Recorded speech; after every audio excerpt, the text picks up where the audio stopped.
Why? Why? Why do I look consistently like a homeless man every single time I do anything? Anytime I do literally anything. It's just, I don't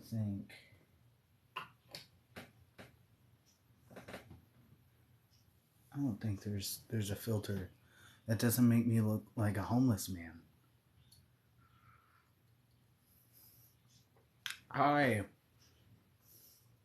Sorry, I was taking a few minutes to try and see if I could find a filter that didn't make me look like a homeless man. There isn't. Other side what? Other side what? What?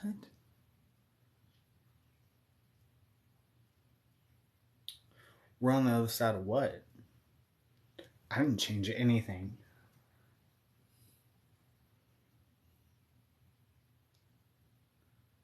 No? No? It's in the same. Did I change something and not notice? Because this is the exact same setup.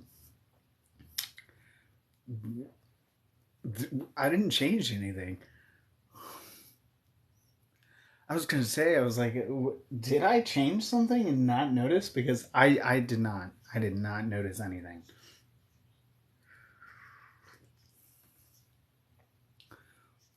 Okay, I was like, did I? I didn't change anything, I swear.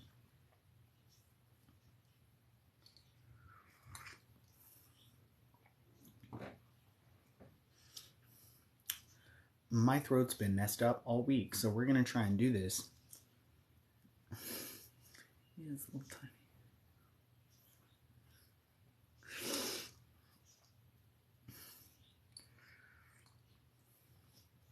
Yeah, I made some tea right before this. I like to have like water and then like tea normally because it's better for me if I'm reading for a long time. The tea is delicious. Hello, good to see you all.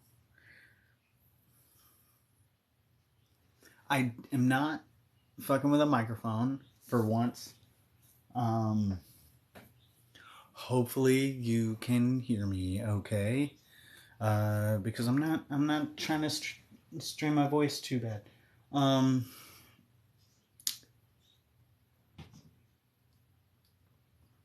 It's a herbal tea. It's a pea flower herbal tea.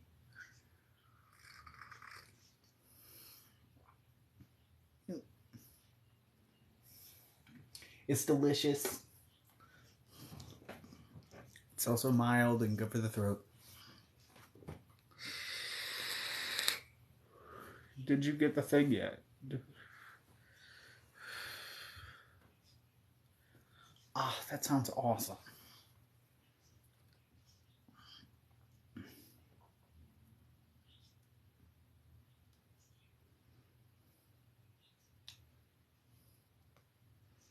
I will have toast you into the P.O. box. I did the other day, but there wasn't anything in there. I can go again tomorrow and check and see. But I went the other day and there wasn't anything in there. But I'll check again. I will see what I got.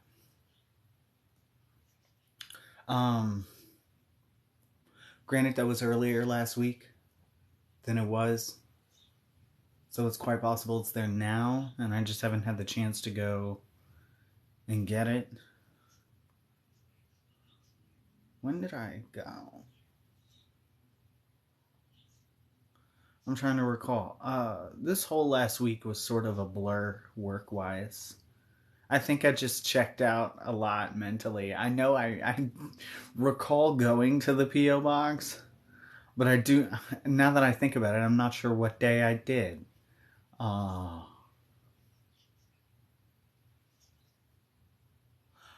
I may have phased out of existence. It was a real big, like, it's always worse in the summer because people don't tip, but they also like to act entitled as fuck all the time.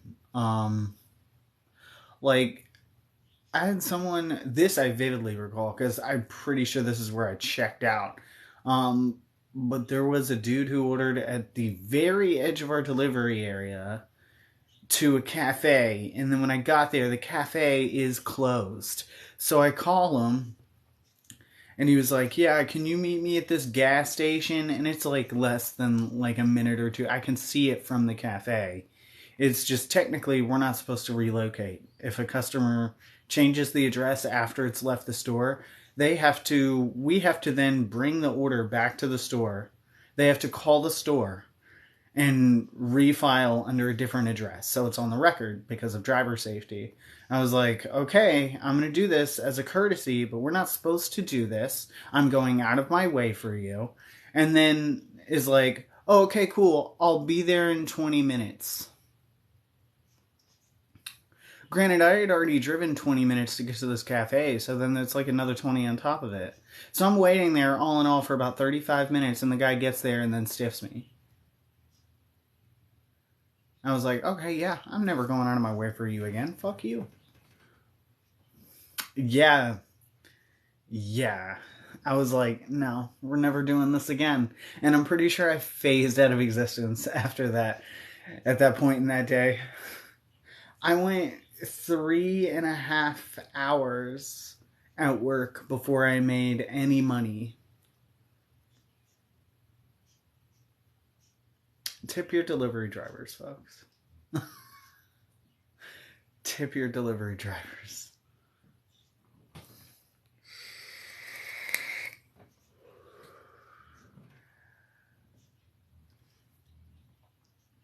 Oh yeah, I went back and told the manager, and he was like, "Yeah, well, we're not supposed to do that." I was like, "Yeah, it's because they're from outside of the delivery area and they don't want us to know." And he's like, "Still, if you have a meetup order, you have to list it as a meetup." And he was like, "That's not on you." And he was like, "I kind of understand because then you would have had to drive another 20 minutes out to get there to get stiffed later anyway." And I was like, "Yeah." And he was like, "But I'm gonna fucking put that on that guy's account." And I was like, "Okay, cool." Because that guy was a jackass. And that's how you fucking make food service workers mad at you.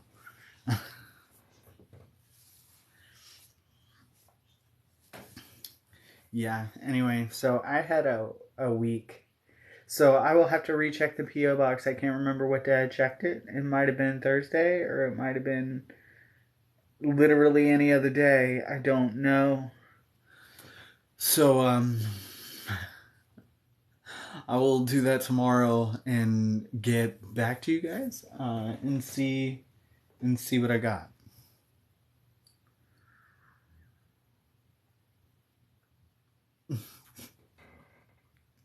And that's how it becomes a left turn order.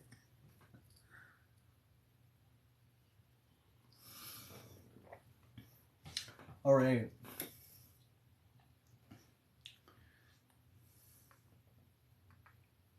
So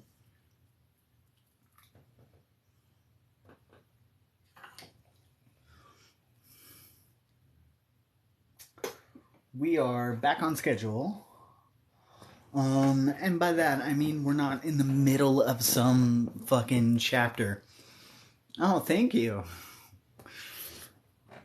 Um, so we are like on a good track. We're at the beginning of chapter 2, which kind of evens us out a little bit. We do kind of have a bit of a wild ride. This whole book is a little bit whack. And we're starting to really get into the thick of it. If you don't remember what happened last time, our three escapees, Addison, Emma, and Jacob, encounter a boatman by the name of Sharon, who's a little bit weird, and offers to take them on a boat tour of time's worst disasters. And they decide that they're going to pursue Devil's Acre, which they think he's hinting at might be the place where their friends were taken. So that's where we left off, and we're about to we're about to get into it. Thank you for Toby, and apologize to Toby in advance. There's a lot of Sharon in this one. I don't know what to do. He's a reoccurring character. I've already established the voice. Anyway, everybody grab your pets and your beverages and your squishmallows and get settled in. Let me know when you're ready. Cause we got a story to read. I got a story to tell you guys. Isn't that fun? Back here at it again with my bullshit. You know how I do. I just be reading to people who don't care. No.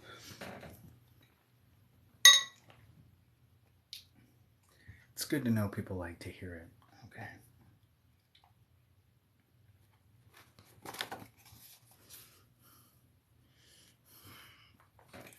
Chapter 2.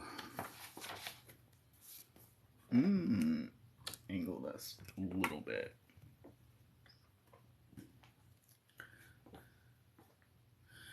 Sharon made a big show of plucking 6 wriggling rats from his boat before we boarded, as if a pestilence-free journey were a luxury afforded only to very important peculiars. And then he offered Emma his arm and helped her step from the dock. We were seated 3 abreast on a simple wooden bench. While Sharon was busy untying the mooring rope, I wondered whether trusting him was merely unwise or if it crossed the line into recklessness, like lying down for a nap in the middle of a road. The trouble with the merely unwise/deeply stupid line is that you often don't know which side you're on until it's too late. By the time things have settled down enough for you to reflect, the button's been pushed, the plane's left the hangar, or in our case, the boat's left the dock, and as I watched Sharon shove us away from it with his foot, which was bare, and I noticed that his bare foot was not quite human-looking, with toes as long as mini hot dogs and thick yellow nails that curled like claws, I realized with sinking certainty which side of the line we were on, and also that it was too late to do much about it. Sharon yanked the ignition cord on a dinky outboard motor, and it coughed awake in a cloud of blue fumes. Tucking his considerable legs beneath him, he lowered into the puddle of black fabric his cloak made in the boat. He revved the puttering engine, then steered us out of the underjetty through a forest of looming wood pylons and into warm sunlight. Then we were in a canal, a man-made tributary of the Thames, walled on both sides by glassy buildings and bobbing with more boats than a toddler's tub at bath time, candy-red tugs of wide, flat barges, and tour boats whose upper decks teemed with sightseers taking the air. Strangely, none of them trained their cameras at, nor seemed to even notice, the unusual craft that burbled past them with an angel of death at the tiller, 2 blood-spattered children in the seat, and a dog in glasses peering over the side. Which was just as well. Had Sharon charmed his boat somehow so that only peculiars could see it? I decided to believe it was so, because there was nowhere to hide in it anyway, should we have needed to. Oh, God.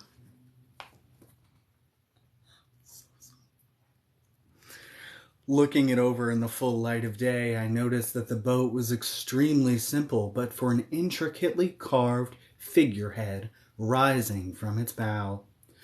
The carving was shaped like a fat, scaly snake that curved upwards in a gentle S, but where a head should have been was a giant eyeball, lidless and large as a melon, staring forever out before us.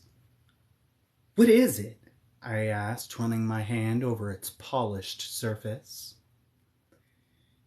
"You would," Sharon called over from the motor's growl. "I would what?" That's what it's made from. But what's it for? To see with, he replied testily. Sharon pushed the motor harder, possibly just to drown out my questions, and as we picked up speed, the bow lifted gently from the water. I took a deep breath, enjoying the sun and wind on my face, and Addison let his tongue hang out as he leaned over the side with his paws, looking as happy as I'd ever seen him.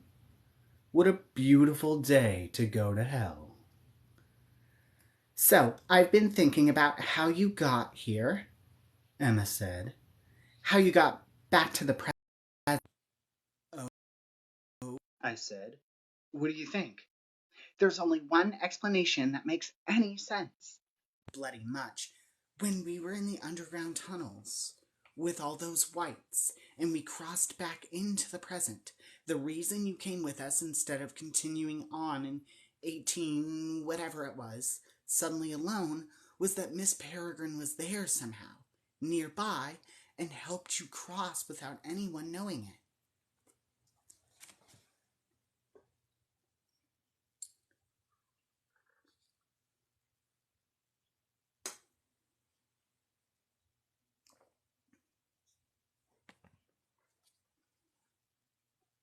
Can you hear me?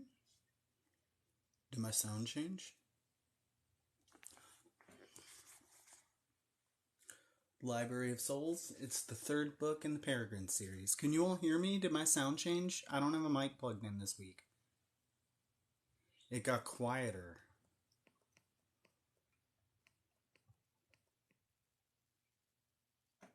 Huh.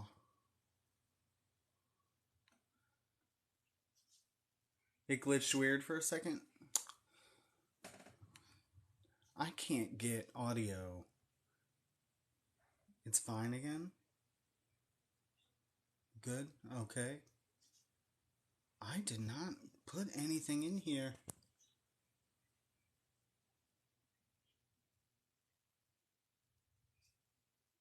Yes, no, maybe so.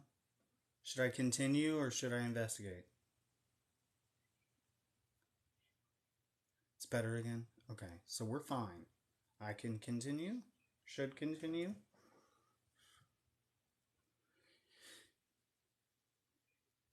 Two.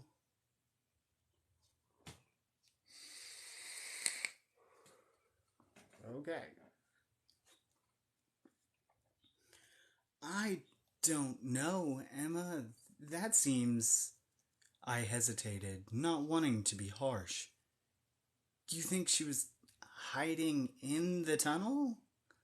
I'm saying it's possible. We've no idea where she was. The whites have her. Cole admitted it. Since when do you believe anything the whites say? You've got me there, I said. But since Cole was boasting about having her, I figured he was probably telling the truth. Maybe. Or he said it to crush our spirits and make us want to give up. He was trying to convince us to surrender to his soldiers, remember? True, I said, frowning. My brain was starting to kink from all the possibilities. Okay, well, let's say for the sake of argument that Miss P was with us in the tunnel.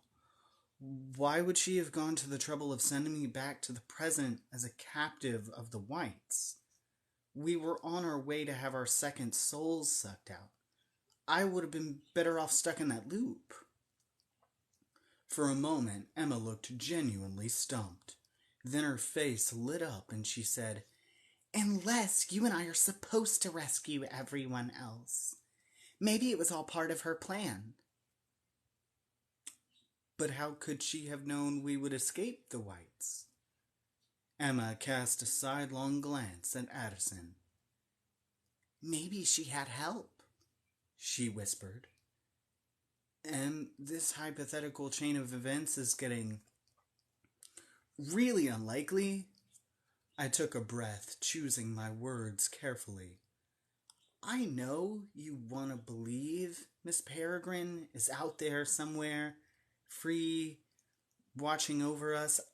I do too. I want that so badly it hurts, she said. But if she were free, wouldn't she have contacted us somehow? And if he were involved, I said quietly, nodding towards Addison, wouldn't he have mentioned it by now? Not if he's sworn to secrecy. Perhaps it's too dangerous to tell anyone, even us. If we knew Miss Peregrine's whereabouts and somehow knew, we might break under torture. And he wouldn't? I said a little too loudly, and the dog looked up at us, his cheeks ballooning and tongue flapping ridiculously as the wind caught them. "Ho there!" he cried. "I've counted 56 fish already, though one or two might have been bits of half-submerged rubbish. What are you two whispering about?" "Oh, nothing," said Emma. "Somehow I doubt that," he muttered, but his suspicion was quickly overwhelmed by his instincts, and a second later he yelped, "Fish!" and his attention lasered back to the water. "Fish, fish, rubbish, fish." Emma laughed darkly. "It's a completely mad idea, I know, but my brain is a hope-making engine." "I'm so glad," I said. "Mine is a worst-case scenario generator." "We need each other, then." "Yes, but we already knew that, I think." The boat's steady having pushed us together and apart. "Sure you wouldn't rather go on the romantic cruise?" Sharon said. "It isn't too late." "Very sure," I said. "We're on a mission." "Then I suggest you open the box you're sitting on. You're going to need what's inside when we cross over." We opened the bench's hinged top to find a large canvas tarp. "What's this for?" I said. "Cowering beneath," Sharon replied, and he turned the boat down an even narrower canal lined with new, expensive-looking condos. "I've been able to keep you hidden from view thus far, but the protection I can offer doesn't work inside the acre. And unsavory characters tend to keep watch for easy prey round the entrance. And you are most certainly easy prey."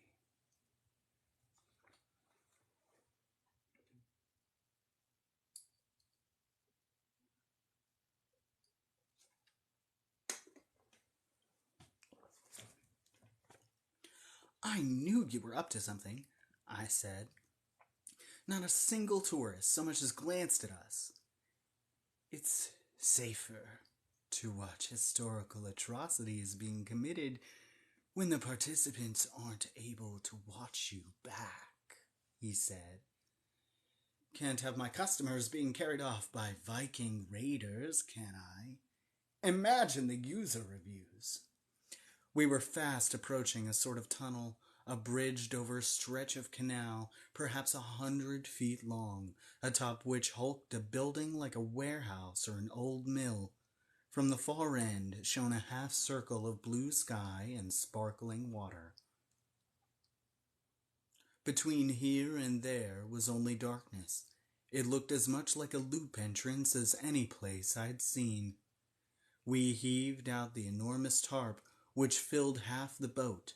Emma lay down beside me, and we wriggled beneath it, drawing the edge up to our chins like bedsheets. As the boat glided beneath the bridge into shadow, Sharon cut the motor and hid it beneath another, smaller tarp. Then he stood and extended a collapsible staff, plunged it into the water until it touched bottom, and began poling us forward in long, silent strokes. "By the way," Emma said, "what sort of unsavory characters are we hiding from? Whites?" "There's more evil and peculiardom than merely your hated whites," Sharon said, his voice echoing through the stone tunnel. An opportunist disguised as a friend can be every bit as dangerous as an outright enemy. Emma sighed. Must you always be so vague? Your heads, he snapped. You too, dog. Addison snuffled beneath the tarp, and we pulled the edge over our faces. It was black and hot under the fabric, and it smelled overpoweringly of motor oil. Are you frightened? Addison whispered in the dark. Not particularly, said Emma. Are you, Jacob? So much I might throw up. Addison? Of course not, the dog said. Fearlessness isn't a characteristic of my breed. But then he snuggled right between Emma and me, and I could feel his whole body trembling.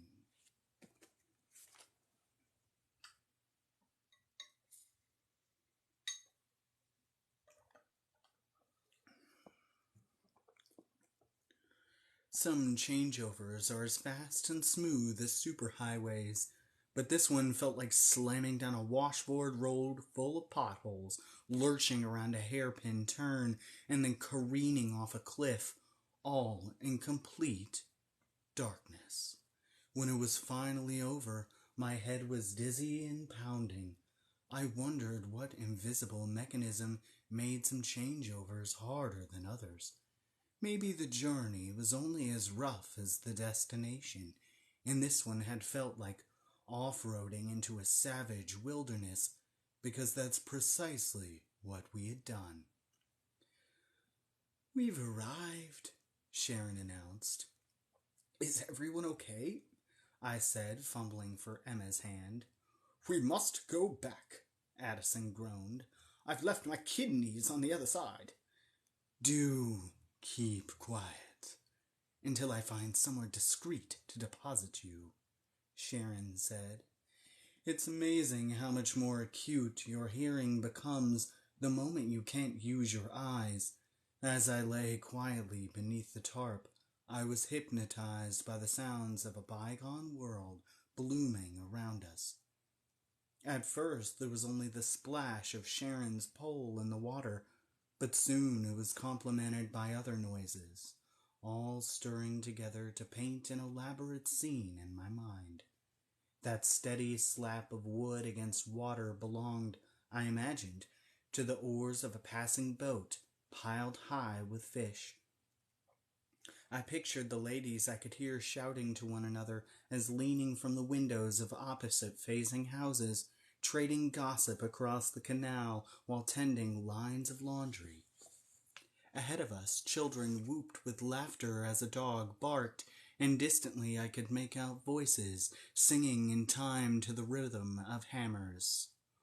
Hark to the clinging of hammers, hark to the driving of nails. Before long I was imagining plucky chimney sweeps and top hats skipping down streets full of rough charm, and people banding together to overcome their lot in life with a wink in a song.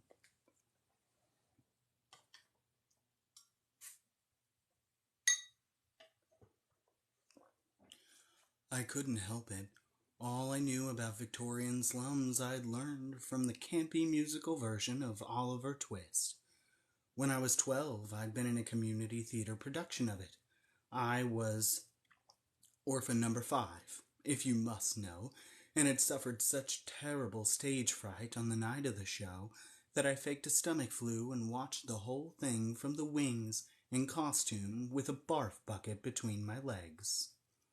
Anyway, such was the scene in my head when I noticed a small hole in the tarp near my shoulder, chewed by rats, no doubt, and shifting a little, I found I could peek through it.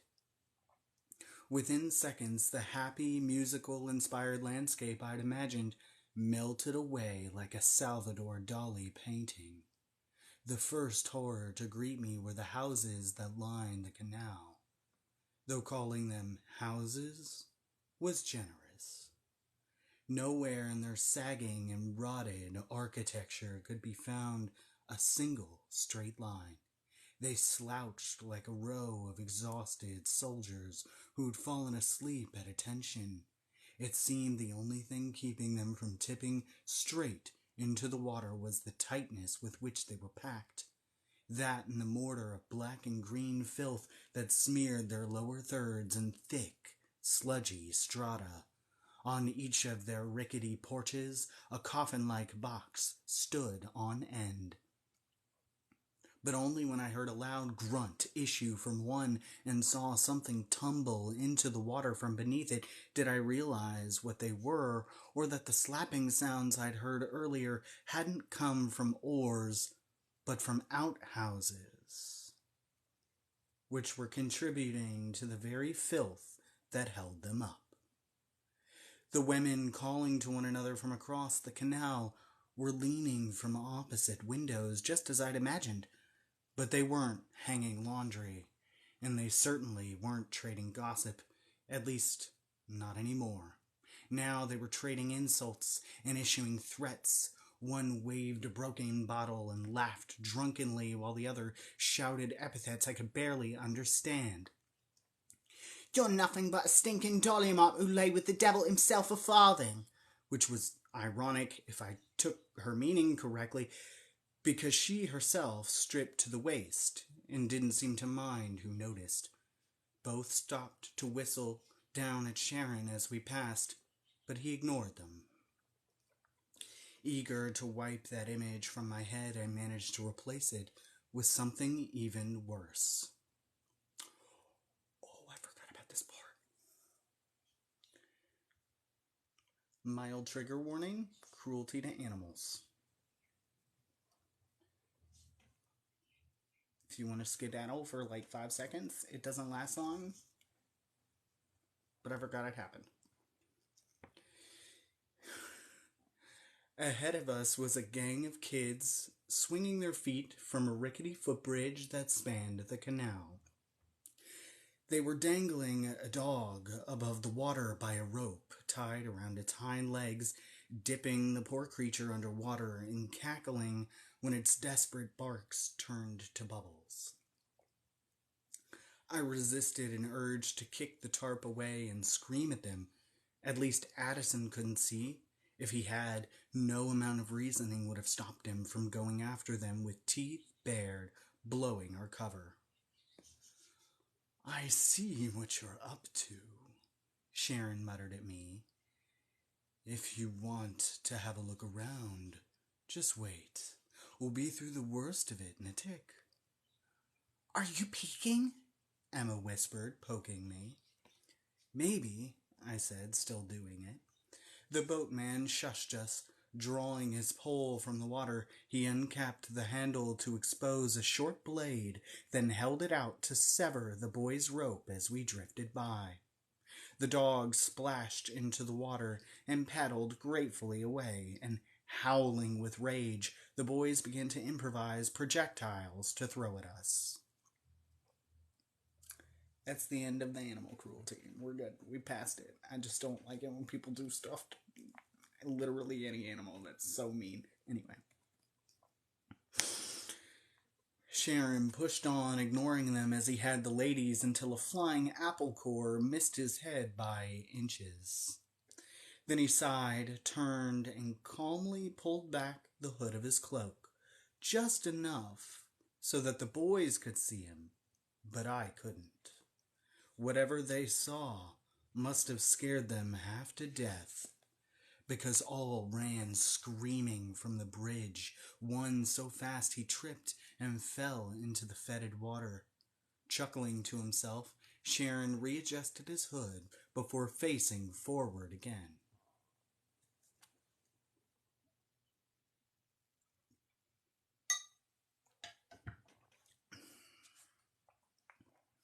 "What happened?" Emma said, alarmed. "What was that?" "A devil's acre welcome," replied Sharon.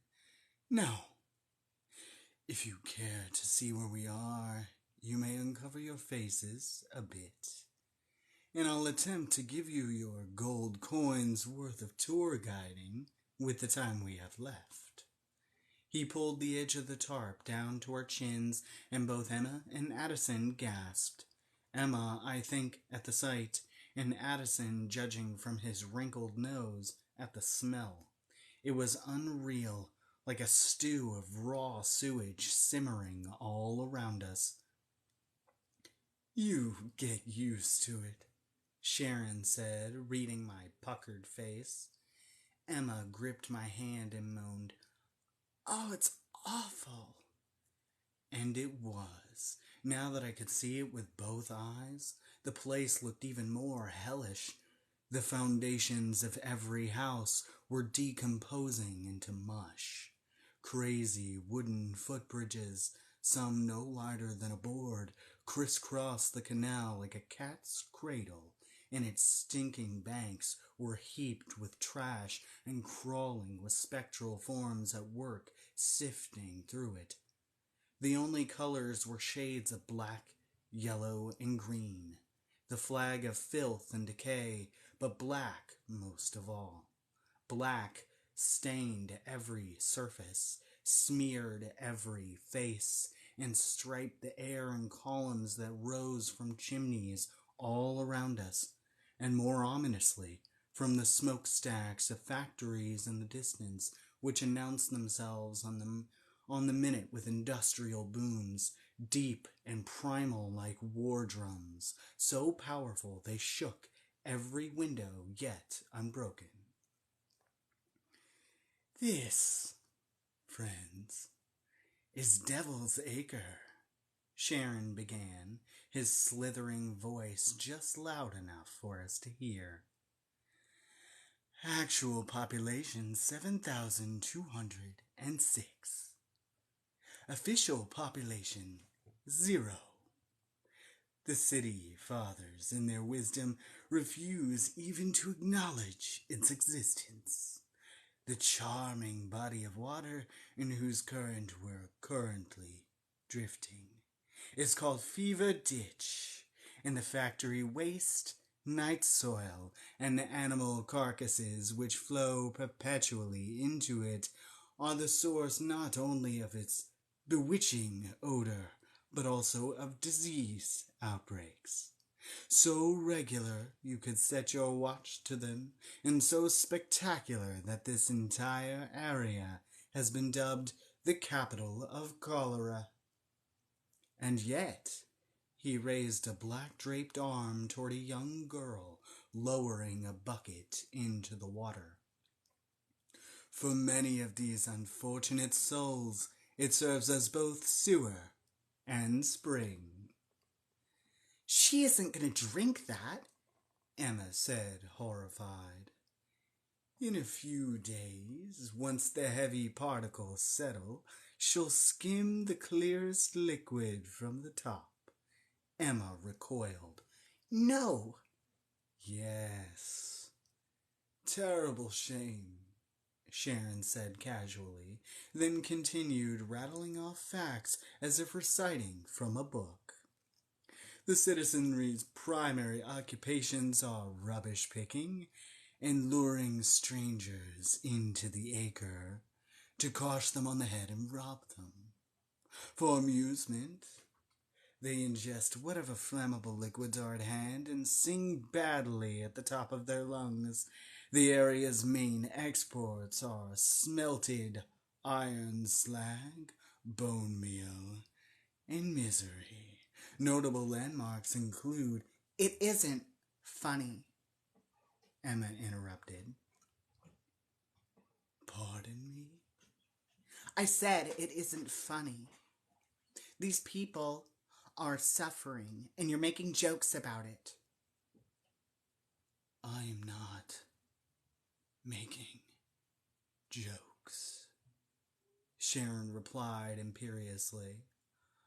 I'm providing you with valuable information that may save your life.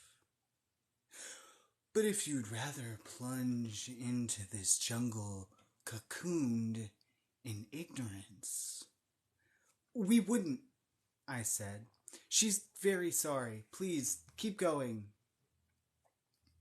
Emma shot me a disapproving look, and I disapproved right back at her.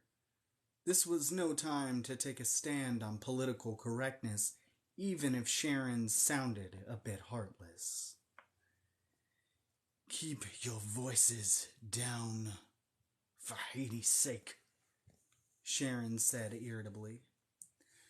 Now, as I was saying, notable landmarks include St. Rutledge's Foundlings Prison, a forward-thinking institution which jails orphans before they've had the opportunity to commit any crimes, thereby saving society enormous cost and trouble.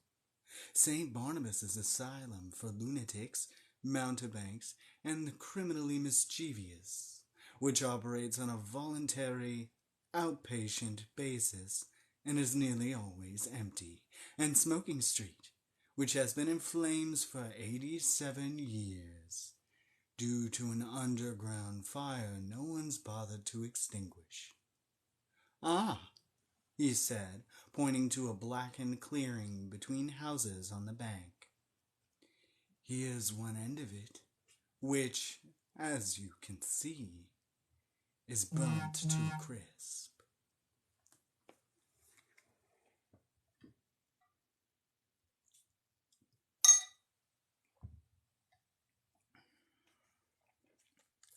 Several men were at work in the clearing, hammering on a wooden frame, rebuilding one of the houses, I assumed, and when they saw us passing, they stopped to shout hello to Sharon, who gave just a token wave back, as if slightly embarrassed. Friends of yours? I asked. Distant relations, he muttered. Gallows rigging is our family trade. What rigging? Said Emma. Before he could answer, the man had resumed work, singing loudly as they swung their hammers. Hark to the clinking of hammers, hark to the driving of nails. What fun to build the gallows, the cure for all that ails. And if I hadn't been so horrified, I might have broken out laughing. We're going to take a minor break so I can drink some tea in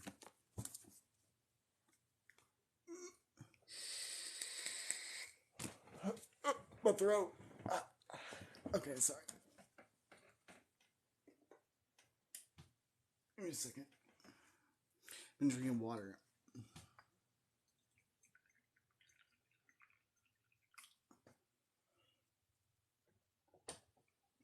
I like this little food, but I like the little hot plate, because then I can just put the whole pot of tea on there, and it'll stay warm the whole time.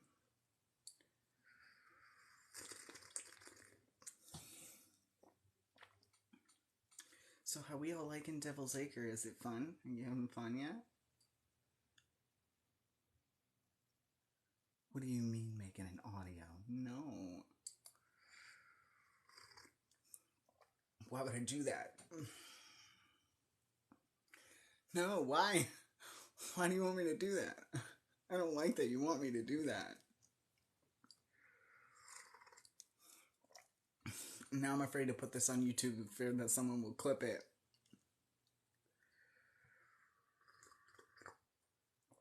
Because of reasons. I'll think about it. Lady Eva's like, haha, childhood memories. Halloween ideas. Okay. Maybe. I'll figure it out.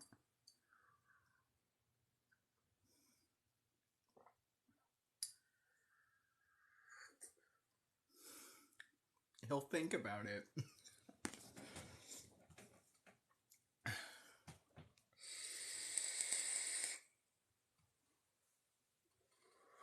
No, I won't, because I fucking was not keen on singing that.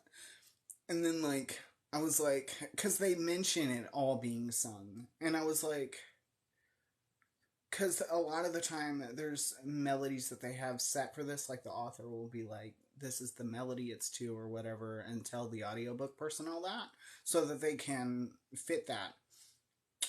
I go get the audiobook just for that to see if there's a. He's not. He just yells it. I'm like, but they mention it's a song. But he doesn't make a rhythm for the song. There is no rhythm for the song, so I made it up. I was pissed. So I was actually nervous about that, so I won't forget that because I'm mortified.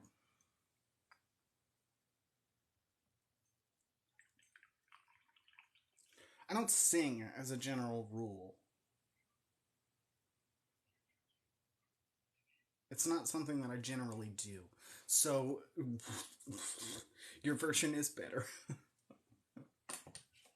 Thank you. I just didn't think it was right that he didn't sing it in the audiobook. It's mentioned that it was sung, and then he didn't do that. I'm like, I know why you didn't do it.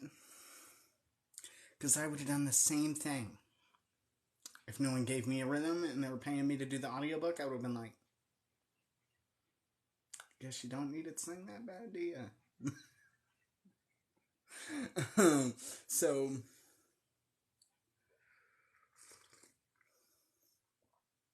I normally don't.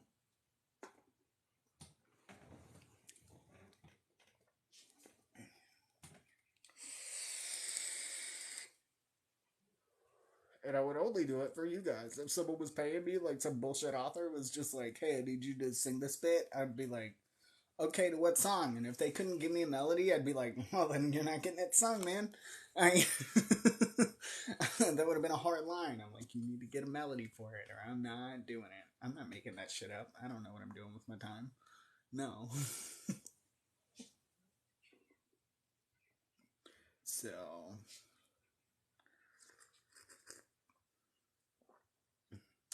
and I hate that when some authors will include like song lyrics or like something that's supposed to be sing-songy or like a lullaby, and then they'll be like, you can do it however you want. And I'm like, okay, well, however I want is to not sing it. I don't know how to tell you that, but that's my thing is that I don't want to sing it. I love to read. I love to read to people. Singing was not in the job description, and therefore I will not.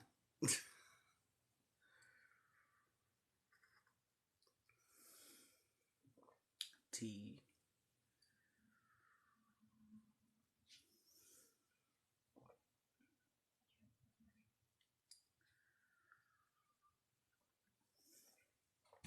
I'm like chugging tea over here. Alright. I'll get back to reading in a second. Thank you for being totally chill. Me taking tea breaks. Oh yeah, when people are just like, just whatever your favorite, whatever the fuck, and I'm like, no, don't tell me to do that. Like, looking back on it now, Harry Potter, the first Harry Potter, a nightmare, a nightmare, because the school song. No way you can get past that. It's definitely a song that's written in meter, but they give you no direction as to what the song is supposed to sound like, and in fact mention that it's deliberately chaotic because there is no rhythm and everybody's supposed to pick their favorite tune, and fucking Fred and George Weasley are just over there doing it as a funeral march. Absolutely not. I as someone who records audiobooks would have taken one look at that and been like, you can go fuck yourself. Oh my god. Oh yeah. No, and now that interferes with electronics. So.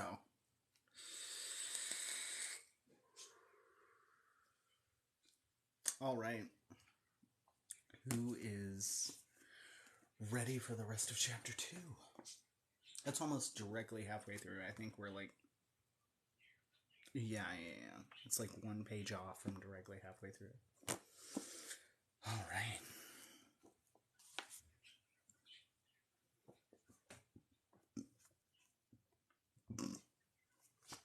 Nope.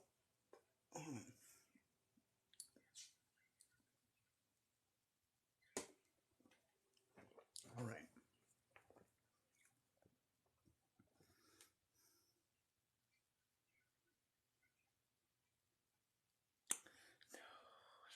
Don't do that. Don't do that. I will never take that project. Now I know it's coming. I'm never accepting any deal you throw at me. Never. We coursed steadily down Fever Ditch. Like hands closing around us, it seemed to narrow with every stroke of Sharon's staff, sometimes so dramatically that the footbridges crossing it became unnecessary. You could practically leap across the water from roof to roof, the gray sky but a crack between them, suffocating all below in gloom. All the while, Sharon nattered on like a textbook come to life. In just a few minutes, he'd managed to cover fashion trends in Devil's Acre. Stolen wigs hung from belt loops were popular. Its gross domestic product, firmly in the negative. And the history of its settlement by enterprising maggot farmers in the early 12th century. He was just launching into the highlights of its architecture when Addison, who'd been squirming next to me through it all, finally interrupted him. You seem to know every last fact about this hellhole, with the exception of anything that would be remotely useful to us. Such as? Sharon said, his patience thinning. Whom can we trust here? Absolutely no one. How can we find the peculiars who live in this loop? Said Emma. You don't want to. Were the whites holding our friends? I asked. It's bad for business to know things like that, Sharon replied evenly. Then let us off this accursed boat and we'll set about finding them ourselves, said Addison. We're wasting precious time, and your endless monologuing is putting me to sleep. We hired a boatman, not a schoolmarm. Sharon harumphed. I should dump you into the ditch for being so rude. But if I did, I'd never get the gold coins you owe me. Gold coins? Said Emma, fairly spitting with disgust. What about the well-being of your fellow peculiars? What about loyalty?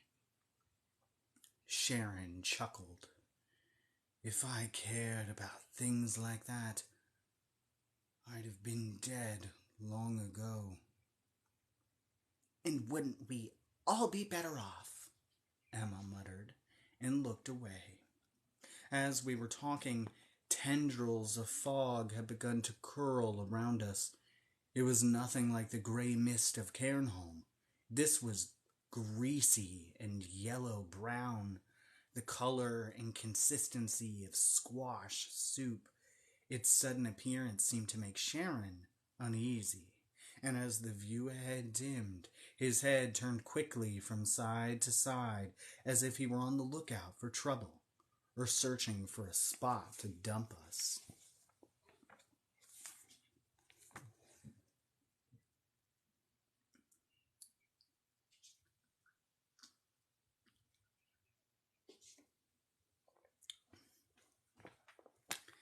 How's that lemon fog tasting? No. Drat, he muttered. This is a bad sign. It's only fog, said Emma. We're not afraid of fog.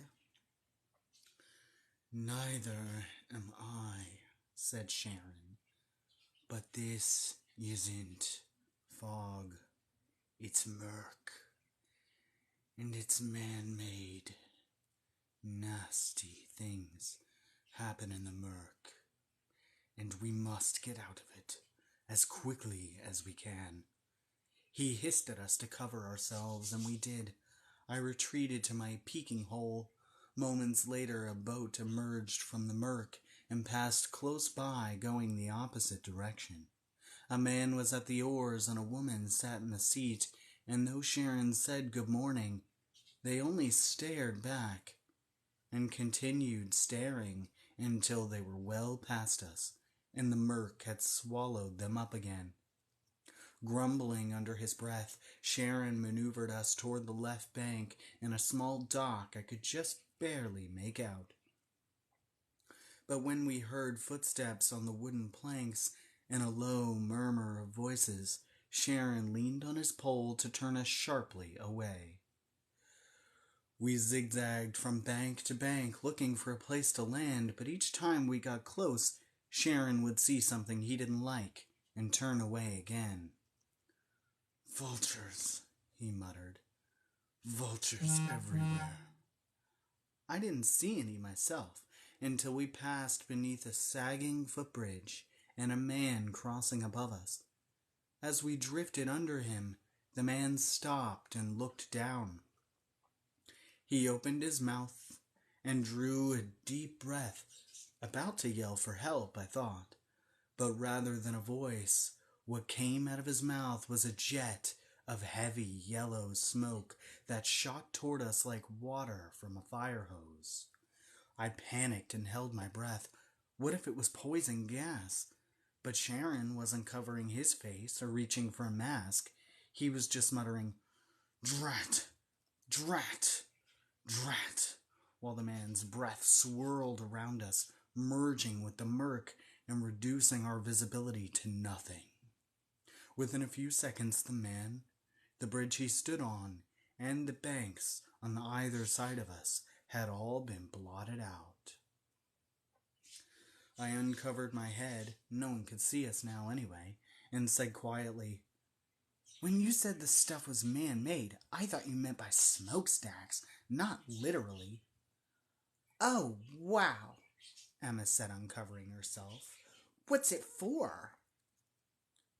"The vultures will murk an area to cloak their activities," Sharon said, "and to blind their prey. Fortunately for you, I am not easily preyed upon." And he drew his long staff from the water, passed it over our heads, and used it to tap the wooden eyeball at the bow of his boat. The eyeball began to glow like a fog lamp, piercing the murk before us. Then he returned his staff to the water, and leaning heavily on it, spun the boat in a slow circle, sweeping the water around us with his light. "But if they're making this," said Emma, "then they're peculiar, aren't they? And if they're peculiar, perhaps they're friendly." "The pure of heart don't end up as ditch pirates," said Sharon, and then he stopped the turning boat as our light fixed upon another approaching vessel. "Speak of the devil." We could see them clearly enough, but for now all they would see of us was a glary bloom of light. It wasn't much of an advantage, but at least it allowed us to size them up before we had to retreat beneath the tarp. They were two men in a boat about twice the size of our own. The first man was operating a nearly silent outboard motor, and the second held a club. "If they're so dangerous," I whispered, "why are we just waiting for them?" "We're too deep inside the acre to escape them now, and I can most likely talk us out of this." "And if you can't?" said Emma. "You may have to swim for it." Emma glanced at the oily black water and said, "I'd rather die." "That's your choice. No, I recommend you disappear, children. And don't move a muscle under there. We drew the tarp over our heads again. A moment later, a hearty voice called out, "Ho there, boatman!"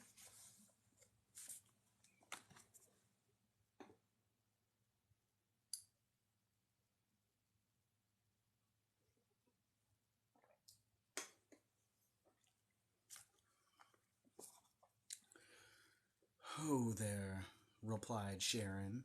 I heard oars drag the water and then felt a jolt as the other boat knocked against ours. "What's your business here?" "Merely out for a pleasure cruise," Sharon said lightly. "And a fine day for it," the man replied, laughing. The second man wasn't in the mood for jokes. "What's under the rag?" he growled, his accent nearly impenetrable. "What I carry on my boat is my own business." "Anything passes through Fever Ditch, it's our business." "Old ropes and bric-a-brac, if you must know," said Sharon. "Nothing of interest." "Then you won't mind us having a look," said the first man. "What about our arrangements? Haven't I paid you this month?" "Ain't no arrangement no more," said the second. "Whites are paying 5 times the going rate for nice plump feeders, and he has let a feeder slip away. It's the pit, or worse." "What could be worse than the pit?" said the first. "I don't intend to find out." "Now, gentlemen, be reasonable," said Sharon. "Perhaps it's time to renegotiate. I can offer terms competitive with anyone." Feeders. I shivered despite a clammy warmth building under the tarp from Emma's quickly heating hands. I hoped she wouldn't need to use them, but the men weren't budging, and I feared the boatman's blabber would stall them only so long. A fight would mean disaster, though. Even if we could take out the men in the boat. The vultures, as Sharon had said, were everywhere. I imagined a mob forming, coming after us in boats, firing on us from banks, jumping onto us from the footbridges, and I began to freeze up with fear. I really, really did not want to find out what feeders meant. But then I heard a hopeful sound, the clink of coins being exchanged, and the second man was saying, "Why, he's loaded. I could retire to Spain with this." But just as my hopes were rising, my stomach began to sink. A familiar old feeling crept into my belly, and I realized it had been building, slowly and gradually, for some time. It started as an itch, then became a dull ache, and now that ache was sharpening, the telltale tug of a nearby hollow ghast. But not just any hollow. My hollow. The word popped into my head without warning or precedent. Mine. Or maybe I had it backward. Maybe I belonged to it. Neither arrangement was any guarantee of safety. I expected it wanted to kill me just as badly as any hollow would. Only something had temporarily plugged the urge. It was the same mysterious thing that had magnetized the hollow to me and tuned the compass needle inside me to it, and it was this needle that told me the hollow was close now, and getting closer. Just in time to get us caught, or killed, or kill us itself. I resolved then that should we make it to safety, to shore, my first order of business would be to get rid of it, once and for all. But where was it? If it was as close as it seemed to be, it would have been swimming toward us in the ditch, and I definitely would have heard a creature with 7 limbs doing the breaststroke. Then the needle shifted and dipped, and I knew, could see almost that it was under the water. Hollows did not, apparently, need to breathe often. A moment later, there came a gentle thunk as it attached itself to the bottom of our boat. We all jumped at the sound, but only I knew what it was. I wished I could warn my friends, but I had to lie motionless, its body just inches away on the other side of the wooden boards we lay upon. "What was that?" I heard the first man say. "I didn't hear anything," Sharon lied. "Let go," I mouthed silently, hoping the hollow could hear. "Go away and leave us alone." Instead, it began to make a grinding sound against the wood. I pictured it gnawing at the bottom of the boat with its long teeth.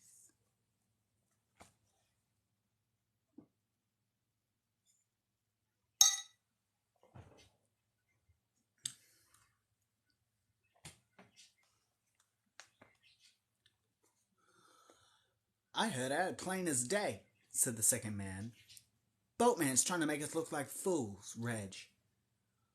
"I think he is at that," said the first. "I assure you, nothing could be further from the truth," said Sharon. "It's this damn defective boat of mine past due for a tune-up." "Forget it. Deal's off. Show us what you've got." "Or you could allow me to increase my offer," said Sharon. "We'll consider it a gratuity for all your kind understanding." The men conferred in an undertone. "If we let him go and someone catches him with feeders, it's a pit for us. Or worse. Go away, go away, go away," I begged the hollow in English. Thud, thud, thud, it answered, knocking against the hull. "Pull back that rag," demanded the first man. "Sir, if you would just wait a moment." But the men were determined. Our boat rocked like someone was boarding it. There were shouts, then footfalls near our heads as a scuffle broke out. There's no point hiding now, I thought, and the others seemed to agree. I saw Emma's glowing hot fingers reach for the edge of the tarp. "On three," she whispered. "Ready?" "How's a racehorse?" Addison growled. "Wait," I said. "First, you all should know, under the boat, there's—" And then the tarp was ripped away, and I never did finish that sentence.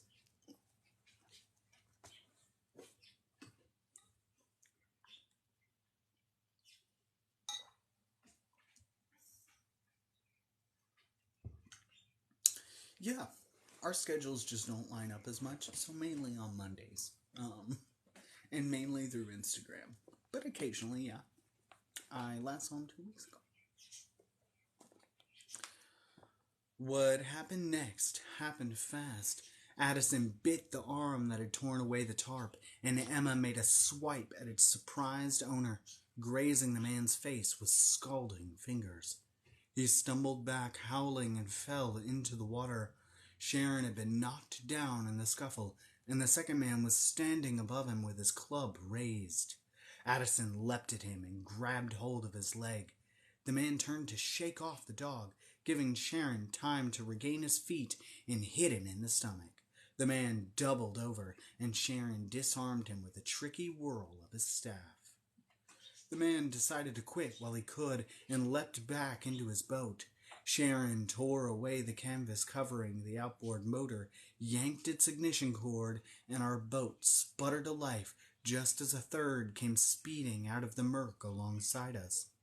Inside were 3 more men, one armed with an old-fashioned pistol that was leveled right at Emma.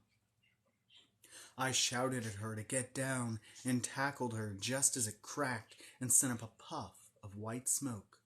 Then the man pointed it at Sharon, who let go of the throttle and put his hands up.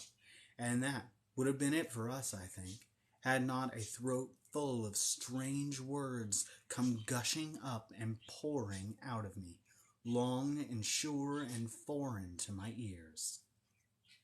Sink their boat. Use your tongues to sink their boat.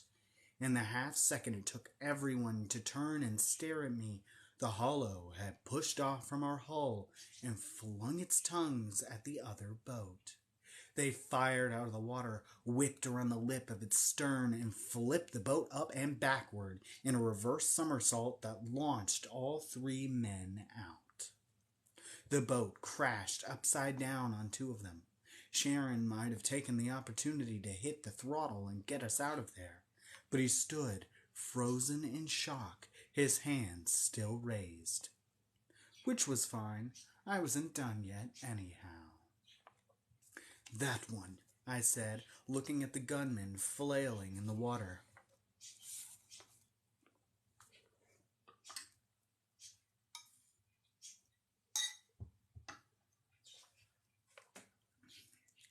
It seemed the hollow could hear me underwater, because moments after I'd said it, the man screamed, looked down, and was sucked under, gone. Just like that. And immediately the water where he'd been bloomed red. I didn't say eat him, I said in English. What are you waiting for? Emma shouted at Sharon. Go! Right, the boatman stammered. Shaking off his stupor, he lowered his hands and leaned on the throttle.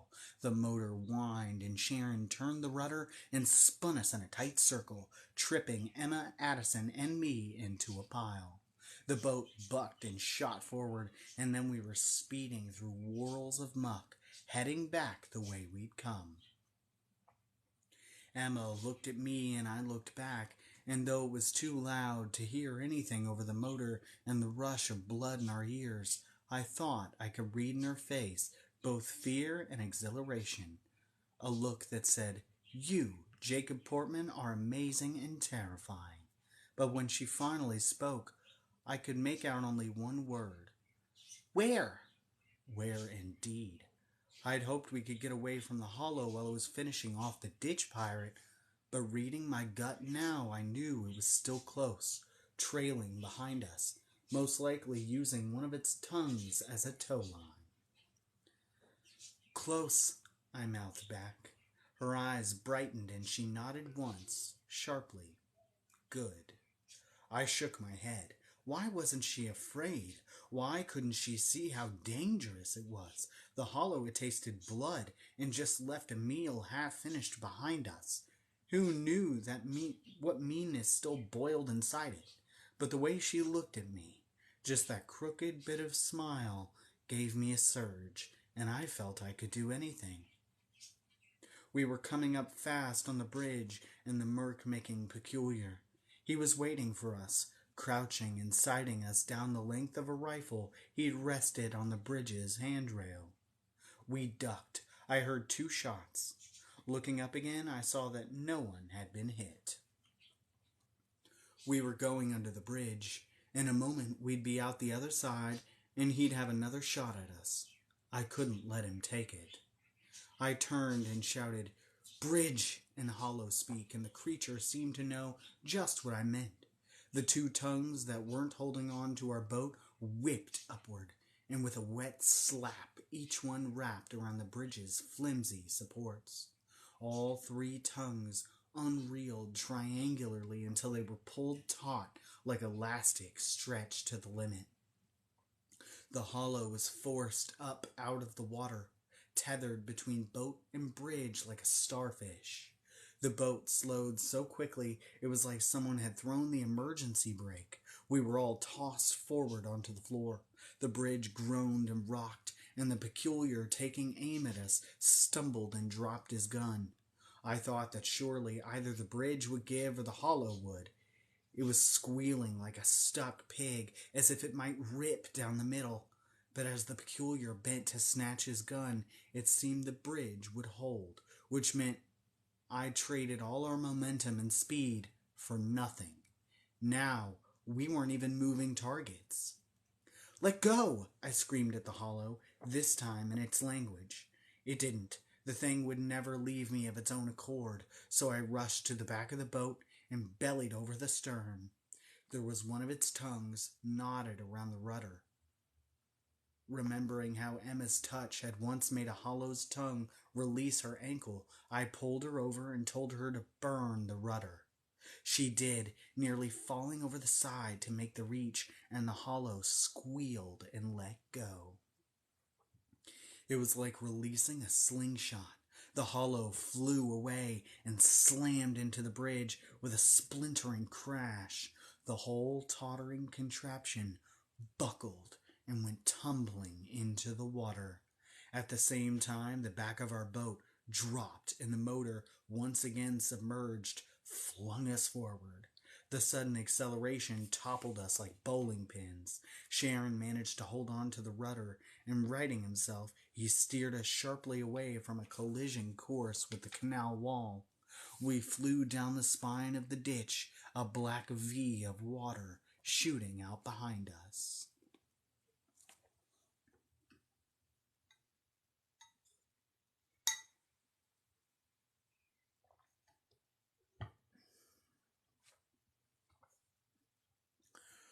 We hunched low should any more bullets fly. We seemed to be out of immediate danger. The vultures were somewhere behind us, and I couldn't imagine how they'd catch us now. Panting, Addison said, "That was the same creature we met in the underground, wasn't it?" I realized I'd been holding my breath, and so let it out, then nodded. Emma looked at me, waiting for more, but I was still processing, every nerve jangling with the strangeness of what had just happened. This much I knew. This time I'd nearly had him. It was as if with each encounter I dove a little deeper into the hologas nerve center. The words came easier, felt less foreign to my tongue, met less resistance from the hollow. Still, it was like a tiger onto which I'd managed to clap a dog leash. At any moment, it might decide to turn and take a bite out of me, or any of us. And yet, for reasons beyond my understanding, it hadn't. Maybe, I thought, with another attempt or two, I could really get my hands around it, and then, my God, what a thought. Then we'd be unstoppable. I gazed back at the ghost of a bridge, dust and wood pulp spiraling into the air where the structure had stood only moments ago. In the wreckage below, I watched for a limb to break the surface, but there was only a lifeless swirl of trash. I tried to feel for it, but my gut was useless now, wrung out and empty. Then the mud-colored mist closed behind us and painted away the view. Just when I needed a monster, it had gotten itself killed.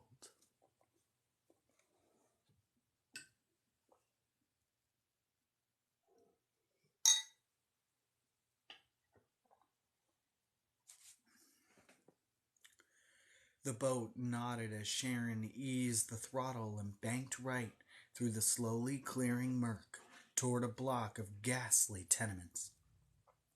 They stood at the edge of the water in a vast, unbroken wall, resembling not so much houses as the outermost boundary of a maze, scowling and fortress-like, with few points of entry.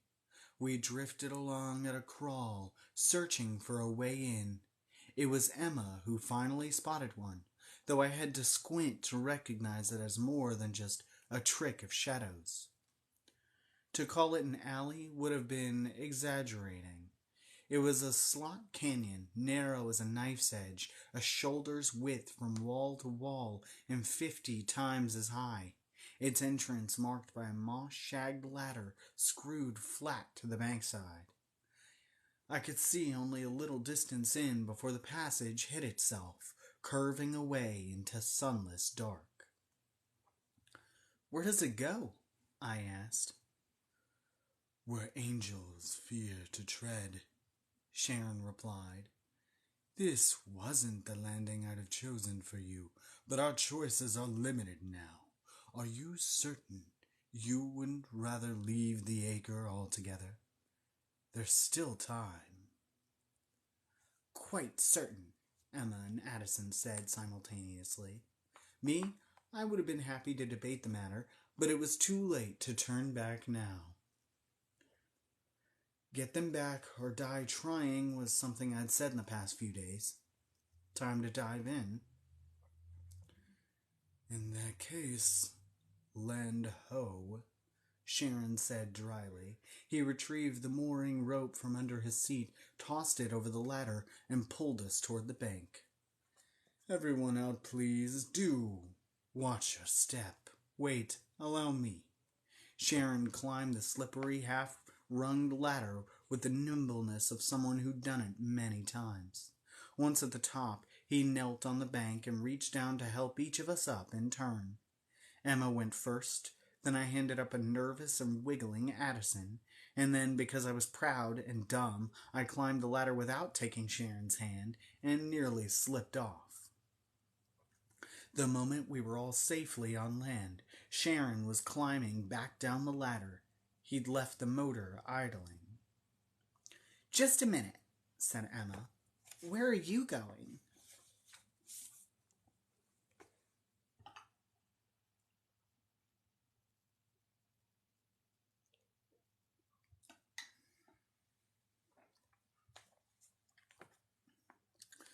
Away from here, Sharon replied, hopping from the ladder into his boat. Would you mind tossing down that rope? I will not. You must show us where to go first. We've no idea where we are. I don't do land tours. I'm strictly a boat guide. We exchanged looks of disbelief. Give us directions, at least, I implored him.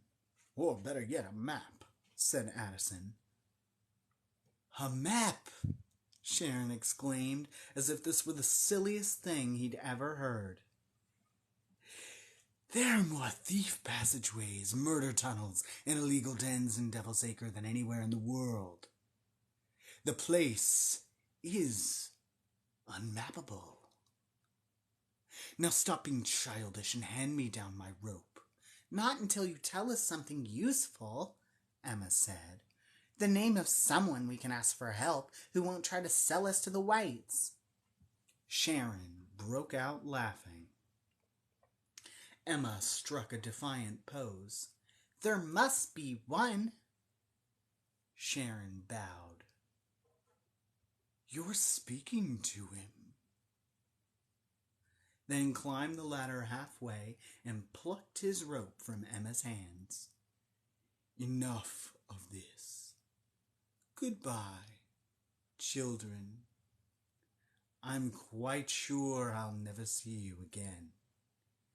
And with that, he stepped into his boat and right into a puddle of ankle-deep water. He let out a girlish squeal and bent down to look. It seemed the gunshots that missed our heads had drilled a few holes in his hull, and the boat had sprung leaks. Look what you've done! My boat's shot all to pieces! Emma's eyes flashed. What we've done? Sharon made a quick inspection and concluded the wounds were grave. I'm marooned, he announced dramatically, then cut the motor, collapsed his long staff to the size of a baton, and climbed the ladder again. I'm going to find a craftsman qualified to repair my dinghy, he said, breezing past us, and I won't have you following me. We trailed him single file into the narrow passageway. And why not? Emma shrilled. Because you're cursed. Bad luck. Sharon waved his arm behind him as if shooing flies. Be gone! What do you mean, be gone? She jogged a few paces and grabbed Sharon by his cloaked elbow. He spun around fast and yanked it away, and I thought for a moment his raised hand was about to strike her. I tensed, ready to leap at him, but his hand just hung there, a warning. I've run this route more times than I can count, and not once have I been attacked by ditch pirates. Never have I been forced to abandon cover and use my petrol engine, and never, ever has my boat been damaged. You're more trouble than you're worth. Plain and simple. And I want nothing more to do with you. While he spoke, I glanced past him down the passage. My eyes were still adjusting to the dark, but what I could see was terrifying, winding, and maze-like. It was lined with doorless doorways that gaped like missing teeth, and it was alive with sinister sounds, murmurs, scrapes, scurrying steps. Even now, I could feel hungry eyes watching us, knives being drawn. We couldn't be left alone here. The only thing to do was beg. "We'll pay you double what we promised," I said. "And fix your boat," Addison chimed in. "Never mind your bloody pocket change," Sharon said. "Can't you see I'm ruined? How can I return to Devil's Acre? Do you think the vultures will ever let me be, now that my clients have killed 2 of them?" "What did you want us to do?" Emma said. "We had to fight back." "Don't be facile. They would never have forced the issue if it wasn't for that." Sharon looked at me, his voice falling to a whisper.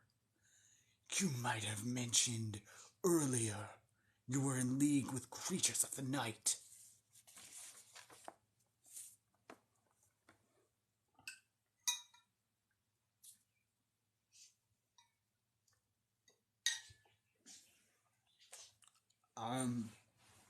I said awkwardly. "I wouldn't say in league with, exactly." "There isn't much in this world I fear, but as a rule, I keep my distance from soul-sucking monsters, and apparently you've got one following you like a bloodhound. I suppose it'll be along any minute." "Not likely," Addison said. "Don't you recall some moments ago when a bridge fell on its head?" "Only a small one," Sharon said. "Now, if you'll excuse me, I have to see a man about a boat." And with that, he hurried away. Before we could catch up to him, he'd rounded a corner, and by the time we'd reached it, he'd disappeared. Vanished, perhaps, into one of those tunnels he'd mentioned. We stood turning circles, confounded and afraid. "I can't believe he'd just abandon us like this," I said. "Neither can I," Addison replied coolly. "In fact, I don't think he has. I think he's negotiating."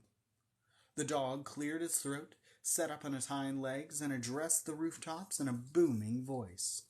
"Good sir, we mean to rescue our friends and our Imbrins, and mark me, we will. And when we do, and they learn how you've aided us, they'll be most grateful." He let that ring out for a moment, then went on. "Never mind compassion, fire loyalty. If you're as intelligent and ambitious a fellow as I think you are, then you'll recognize an extraordinary opportunity for advancement when you see one.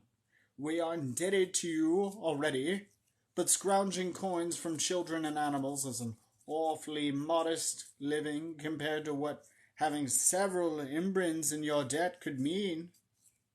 Perhaps you'd enjoy having a loop all to yourself, your own personal playground with no other peculiars to spoil it. Any time and any place you like, a lush summer isle in an age of abiding peace. Some lowly pit in a time of plague, as you prefer." "Could they really do that?" I whispered to Emma. Emma shrugged. Imagine the possibilities, Addison gushed. His voice echoed away. We waited, listening. Somewhere, two people were arguing. A hacking cough. Something heavy was dragged down steps. Well, it was a nice speech, Emma sighed. Forget him then, I said, peering into the passages that branched away left, right, and straight ahead. Which way? We chose a passage at random, straight on, and started down it. We'd gone only 10 paces when we heard a voice say, I wouldn't go that way if I were you. That's Cannibal's Alley, and it isn't just a cute nickname. There was Sharon behind us, hands on his hips like a fitness coach. My heart must be getting soft in my old age, he said. Either that or my head. Does that mean you'll help us? Said Emma. A light rain had begun to fall. Sharon looked up, letting a little splash his hidden face. I know a lawyer here. First, I want you to sign a contract laying out what you owe me. Fine, said Emma, but you'll help us. Then I've got to see about getting my boat fixed. And then? Then I'll help you, yes.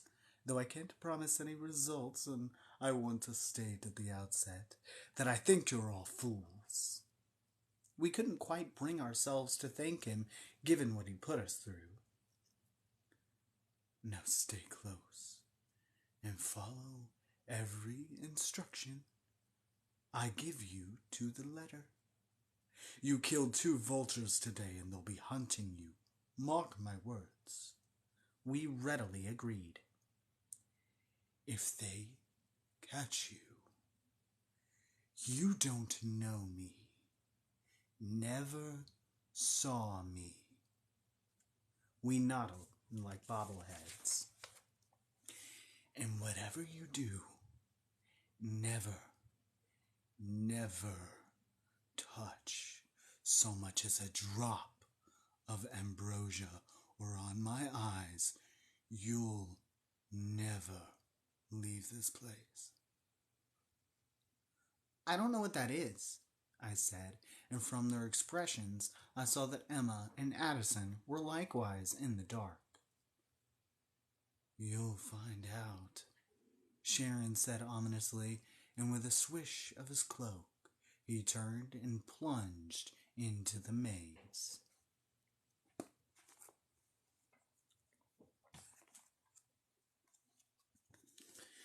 And that's the end of chapter 2. Isn't that fun? Wasn't that a fun time? Doesn't that sound like a good vacation spot?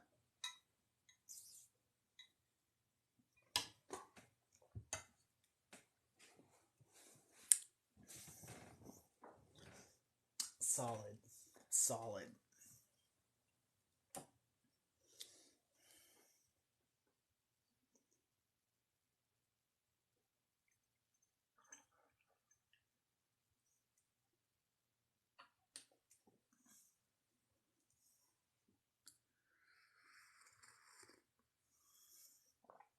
He sounds like just a really creepy drama queen. Like,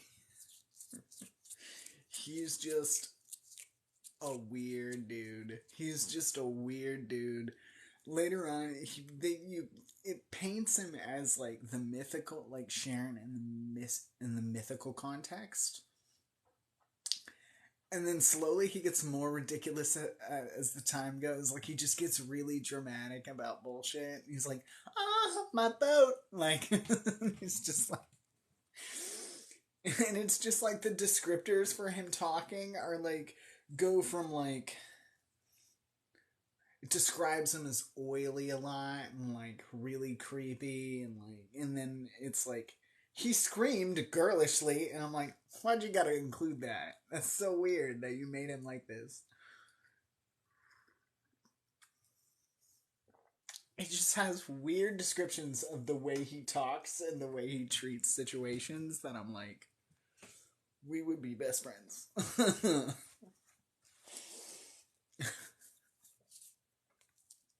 I'm like, I kind of feel it. I feel it, my guy.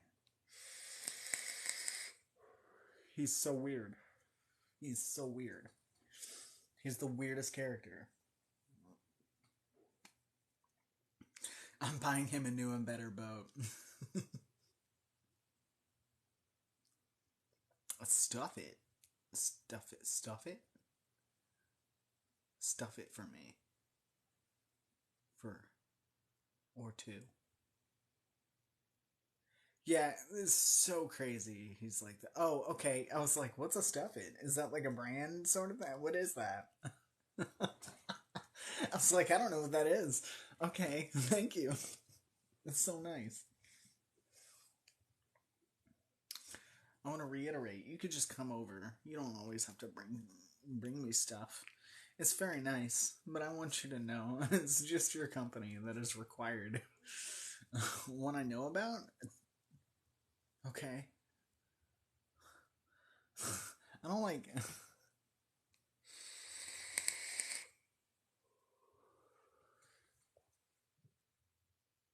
I'm gonna be honest. I know absolutely nothing while I'm live or anything at all. Oh god. Okay. Cool. I was like, you'll have to remind me because my whole brain flies out the entire window at the start of this live, and I'm not conscious of anything until after it's over. I started this live with my computer in here. Why is it in here? I don't even know. I don't remember what I was doing, but now I gotta wheel it back in there and set up the whole stream. So I'm like, why did I do this? I don't know. I blacked out before the start of this. I remember it now that you refresh my memory. I know which one it is.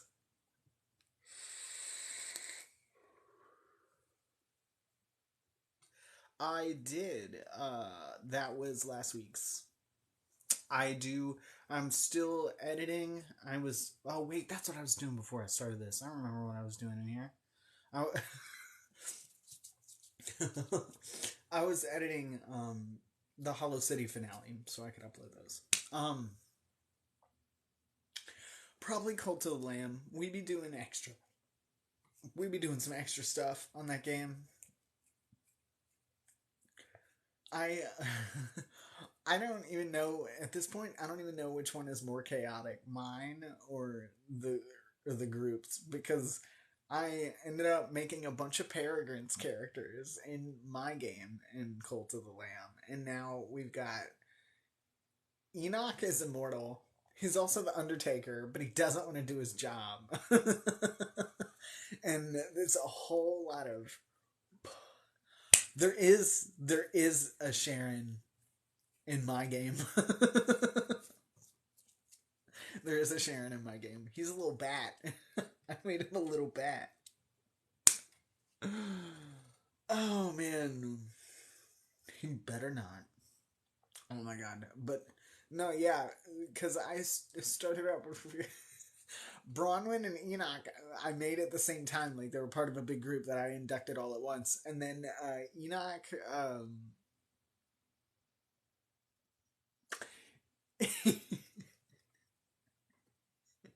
Enoch was into Bronwyn and then was mad because Bronwyn didn't like him back and instead wanted to marry me. And then I was like, I don't want to marry her. And then he got mad at me for not marrying her. And I was like, you got to pick a struggle, my guy. You got to pick a struggle. You can't.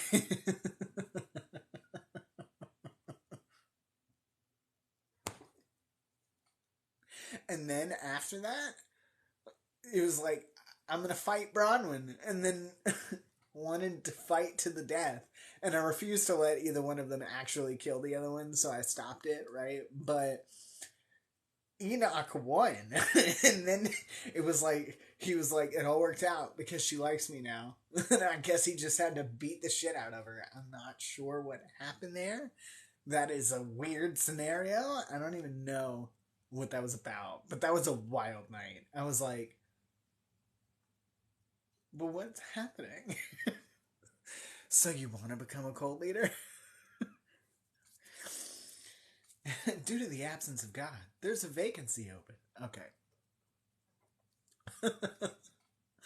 So the whole game has gotten so weird. And that's just in my personal file. It's just. And they all want to eat poop. I don't know why. I don't know why. But every single time, they're just like, either one of them is like, I've always wanted to eat poop. Don't question me. And I'm like, I am, though. I am questioning you. I mean, I'll go make it for you if you really want it. Because then my faith won't go down. But, like, why do you want it? Why do you want it? And I'm always waiting for them to get sick.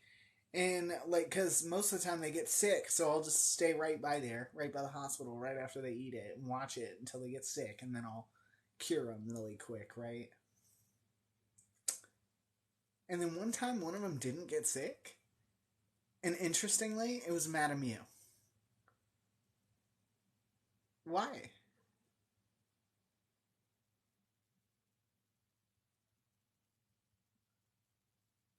But why? It's just very strange.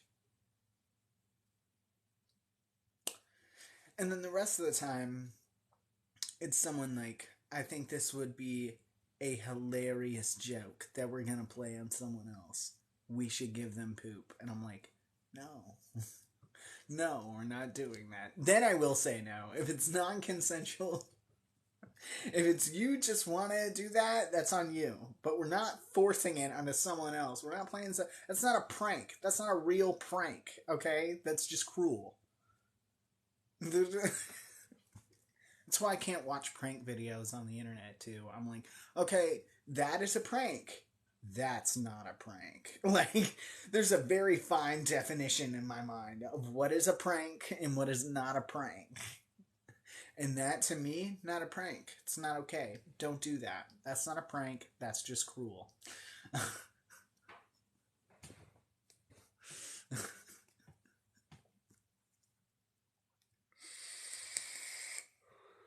Oh my god. Okay. Speaking of stream, we'll be migrating over there in a few minutes. Does anybody want cat facts before we go?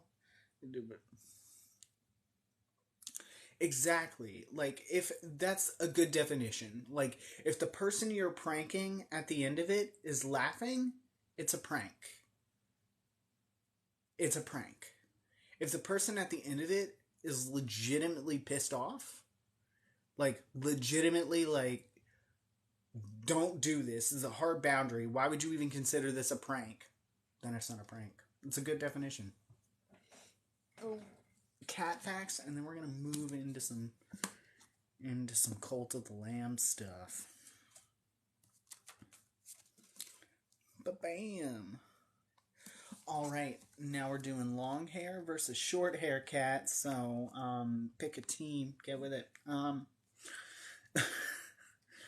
The magnificent coat of a champion Persian is truly a work of art, but you'd better believe that it took hours of regular grooming to get it and keep it that way.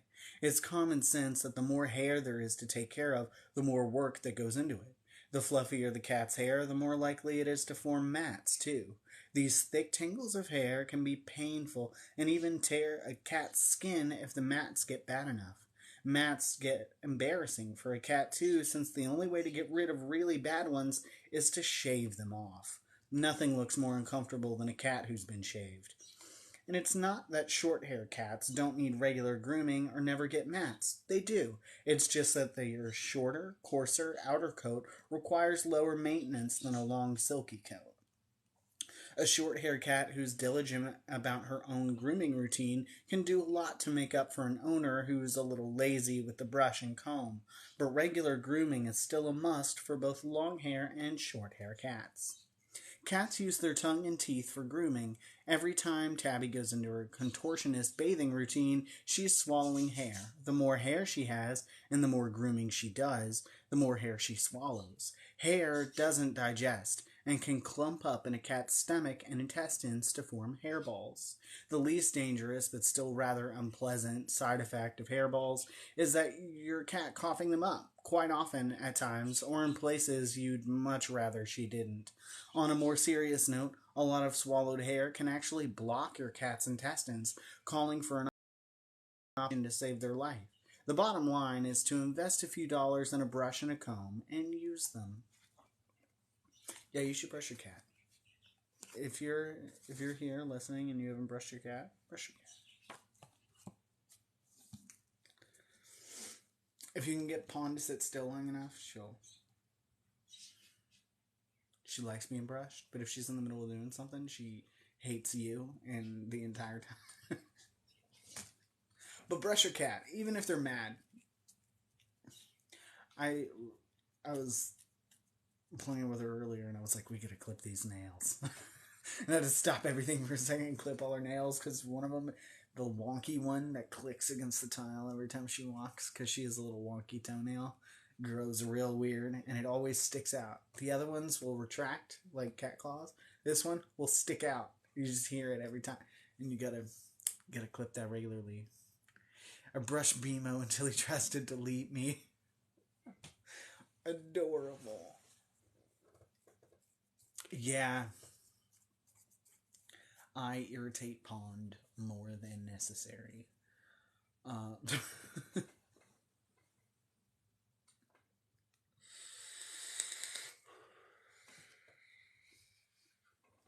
but the thing is that the main deal is that I lose the brush every time I use it.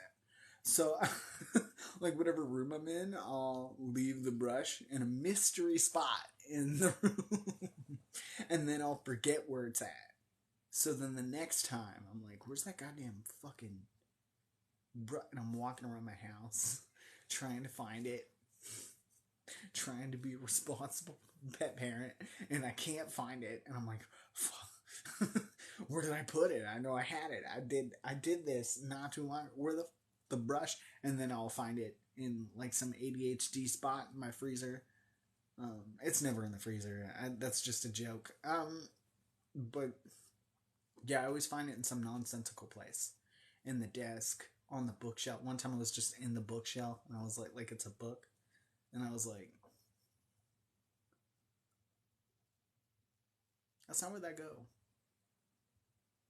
I should put this in the same spot every single time. And then, I don't know, I've done that twice. I have done that twice. And then I lose the other one. I swear to fuck, we're gonna move at one point, and there's gonna be like 5 cat brushes. There's gonna be like 20 fly swatters. You know, every single year we have the gap in our front door, or not like our front door, in our back door. It's like where the door just doesn't connect with the door jamb completely. It's like a centimeter of space, and we have the thing by the back door that's supposed to plug it up. Every single year, because whenever I leave, you can't move that mat to sit flush with the door, so inevitably there's flies in the house every single year. And we have the AC unit and then like that central system, but like there'll just be flies in the house. And every single year, Dave says he's gonna go out get sundries, and that equates to fly swatters. And then he comes back with a bunch of fly swatters, and then we use them for like 2-3 months out of the year, and then they're gone. And I don't know where they're at. And then the next year, it does the same thing. He says he's going to go out for sundries, and then we get a bunch of fly swatters and kill the flies in the house, and then they disappear. I don't know where they go. Your guess is as good as mine, but when we move, there's going to be fly swatters in the walls. The same spot in my heart. For the cat brush. I'm gonna find them when I move. Eventually, they're all gonna come out, and I'm gonna be like, "Hey, I found all those fly swatters," and Dave's gonna be like, "Where were they?" And I'm gonna be like, "They were in the walls."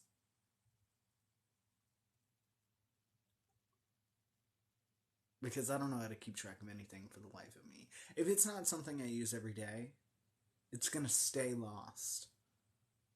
I and I should brush my cat every day, but I don't. I should. But the fact of the matter is that after I put the brush down, I'll lose it for several days. And then it becomes a problem.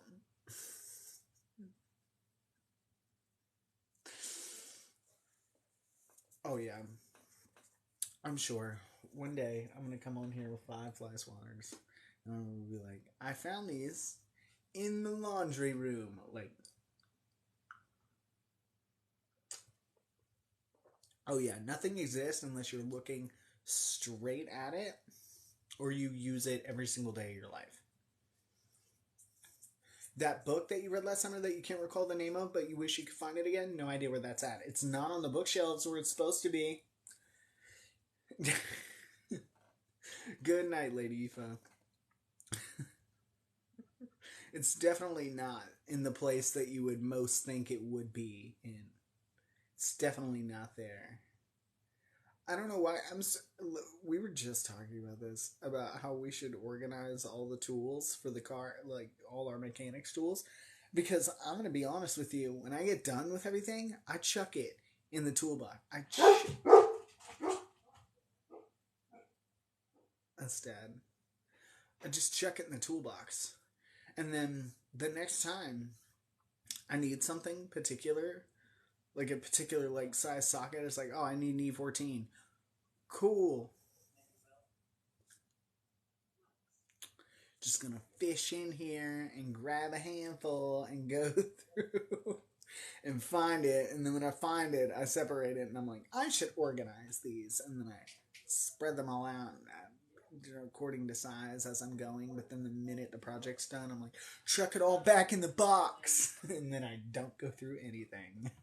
Everything is disorganized unless I use it every single day.